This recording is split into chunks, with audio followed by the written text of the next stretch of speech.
Hi guys, it's your boy Yusha here back in again in another event guide. Before tayo mag-start, I just badly need your help. Na-take down kasi yung isa kong page, so I need to create a new one. So sa mga nakapanood na sa akin, please do like and share again.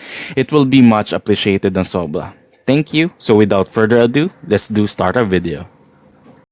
So today may bagong event ulit si Riot and this time tatlo agad-agad, sabay-sabay. Pero huwag kayong mag-alala, lahat yan pupuntahan natin para ma-check ba if worth siya or hindi. So first dito tayo sa Lucky Bundle. So ito no need to explain na dahil direct buy bundle lang siya. So pagkabili mo ng bundle, makukuha mo na lahat ng rewards. So titignan natin kung ano ba ang makukuha natin dito. So meron tayong limited super deal bundle. And meron din tayong daily limited bundle. Dito meron tayong fortune key na magagamit mo sa fortune pass later on. Pupuntahan natin yon. Meron kang Chroma Orb ticket, 10 orange essence, and meron pa yung 240 skin voucher para sa lahat ng skin na na-add sa Wild Rift before November 11. Then meron tayong libre dito, event mission bundle. You just need to play one game. Magkakaroon ka na ng cards, fortitude card, 50 condensed ore, and abyssal dice. So punta tayo dito sa super limited deal bundle. May mythic chroma skin selection tayo dito. Meron din tayong 100x tech key, loot skin border selection chest, loot post selection chest, and also meron din tayong dalawang loot exchange store voucher for 200 orange essence. So it means madi-discount ng 200 orange essence yung mga 1,000 and 1,500 dun sa loot store. So technically mga prestige and prestige select. So kung ako tatanungin kung worth it ba to, I think worth it to pa sa may mga extra. If you're gonna look dito sa Mythic Chroma Skin Selection Chest, meron dito na limited lang at wala sa loot chest. Yan yung Soul Fighter Draven, Garden Party Malphite, KBG Fiora, and also Final Boss Veigar na sa pagkakatanda ko binenta lang to sa China. So if you main those heroes, then this will be worth it.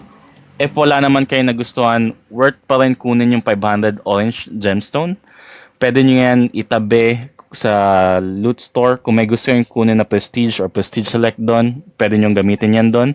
Or if kung wala naman, pwede nyo lang din siya ipunin just in case lumabas na yung gusto nyo, tsaka nyo siya gamitin. And para naman sa mga walang extra and walang mga mains dito, I think you can skip this one. If gusto nyo lang yung Celestial Embroidery skin, you don't need to buy the bundle.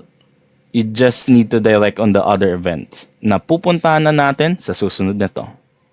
So dito naman tayo sa Fortune Pass, and this is for 1,800 wild cores para ma-avail yung Premium Pass.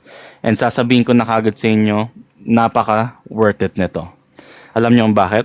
Kasi first thing, level 1, meron na kayo ditong Celestial Embroidery Epic Skin Selection, which means makakapili na kayo kagad ng skin between Evelyn, Irelia, Lux, and Rakan Celestial Embroidery Epic. So, after nyan, meron pa tayo ditong Condensed Ore. Kung ayaw nyo yung mga skin na yun, bakit nyo naman aayawan, di ba? Yan nga yun eh. So meron pa tayo ditong Legendary Lane Selection Chest na makukuha natin pagdating ng level 15. And dun pa lang, sobrang worth it na, di ba? Isang Legendary, tas isang Epic. Magkano na yun kung bibilin mo sa store? And this is 1,800 wild cores lang. And meron pa. And wait, there's more. Kung makikita nyo ngayon sa screen, if i-grind nyo to up to level 100, makakakuha tayo ng 170 claimable vouchers.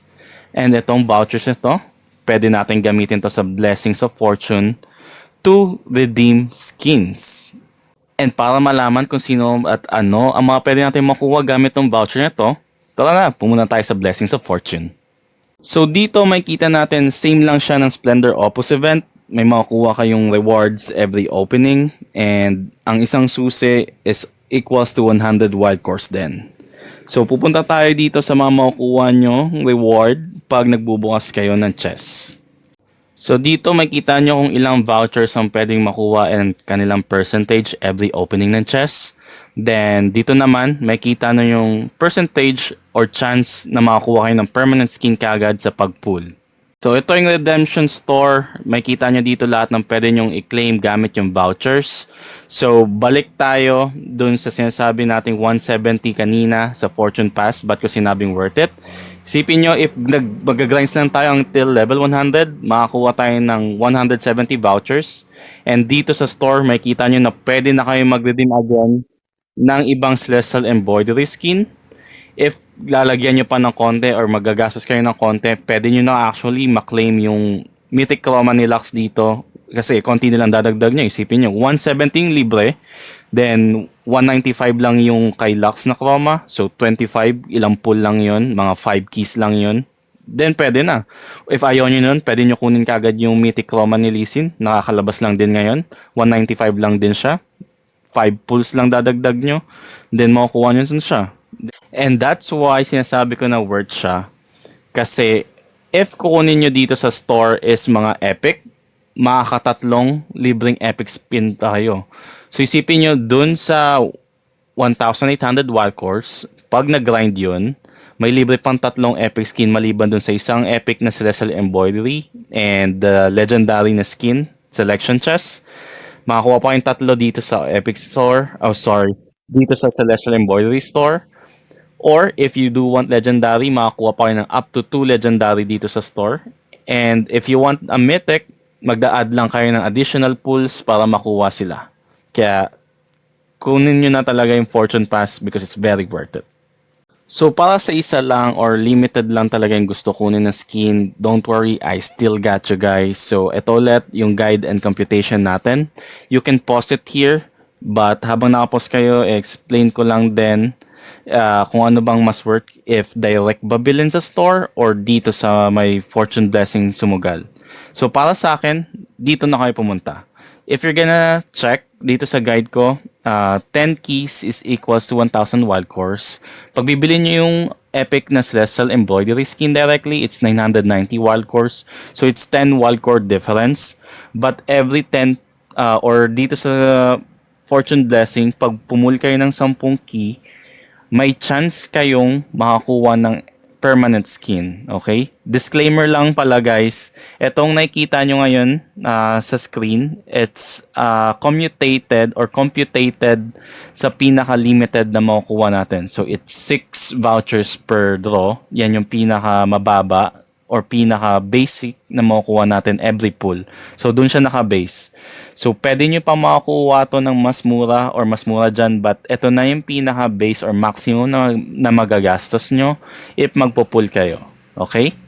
So I suggest dito na lang kayo kasi maliban sa pwede nyo itong makuha ng mas mura, pwede pa kayo makuha ng permanent skin directly. Pwede kayo makuha ng Celestial Embroidery kagad. And malay nyo, makuha nyo pa yung Mythic Chroma skin ni Lee Sin and yung kay Lux na Mythic Chroma Celestial Embroidery. So definitely mas makakamura at mas makakasulit if dito na kayo magpo-pull at wag na kayo mag-direct sa store. Okay? So ipopost ko rin. Meron akong kinukuha na page ng Wild Course. Ilalagay ko yung page na dito sa comment section. If you want to buy Wild Course, please do directly go to them. Okay? So thank you so much for staying up till now guys. So yun lang para sa akin. I do hope you find this video informative and natulungan kayo mag-decide kung mag-go ba kayo sa Celestial Embroidery event or not. And yep, that's it for me. And I also hope you guys like, share, and subscribe na din para naman makabawi ako dun sa page na nawala. And that's it. That's for me. Thank you everyone. Have a great day and see you in the riff.